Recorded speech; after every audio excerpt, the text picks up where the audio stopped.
faly miarabantsika rehetra indray rakizy. Ary faly indrindra indray androany hanolotra tantara mahafinaritra sy mahavariana ho anao. Enoy tsara ary. Zakaiosy, Lioka 7:20. Mitady sy mahita ny very i Jesosy. Misakisay ianareo, avelao andalo. Nahoana mifanosika ny olona? Afaka tonga daholo ny rehetra. Tsy mahita ninona.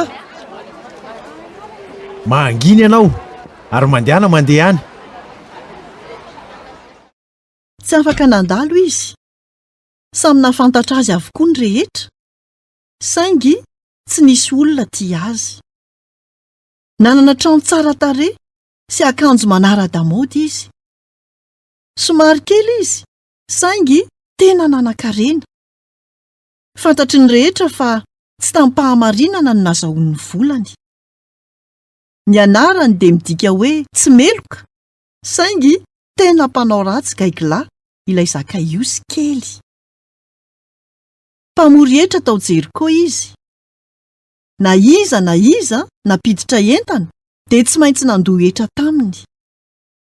Tsy nanaraka ny fitsipika anefa i Zakaiosy. Nanangona ny volan'ny olona mihoatra noho izay tokony ho azony izy. Tsy nanao na inona momba izany ny lehibeany tany Roma. Hany ka afaka manao izay tiany i Zakaiosy. Noho izany, andrematoa tsy meloka dia tonga meloka tanteraka.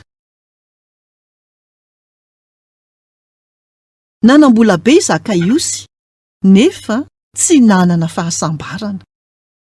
Indray andro, nisy zavatra nitranga tao Jeriko. Nandalo tao Jesosy. Zakaiosy, ilay tovolahy fohy kely, dia tsy te hamela ny vintany ka tsy hahafantatra an Jesosy.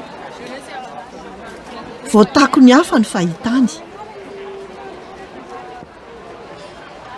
Hevitra tsara ny hoe miakatra ambonin'ny hazo.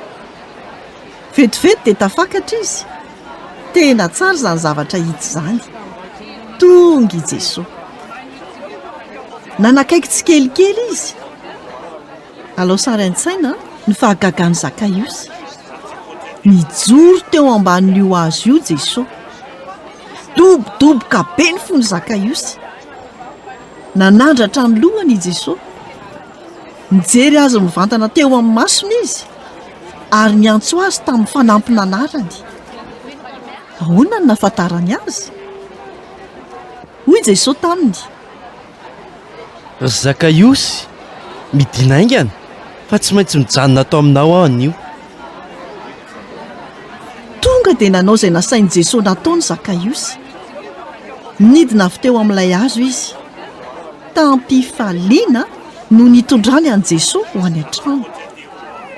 Natezitra mafy ny hafa izany.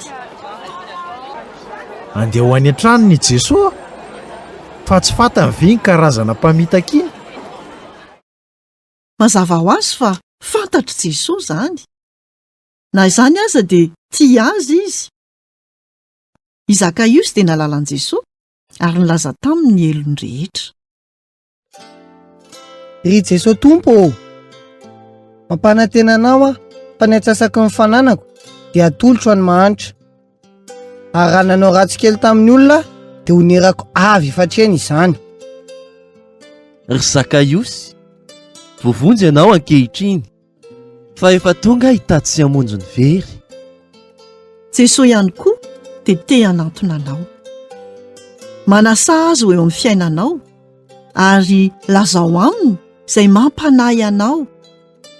Andamina ny fiainanao izy. Izay indray no anjara hafatra ho antsika tamin'ity anio ity. Tahiny tompo daholo, nanolotra ny tantara zokomy.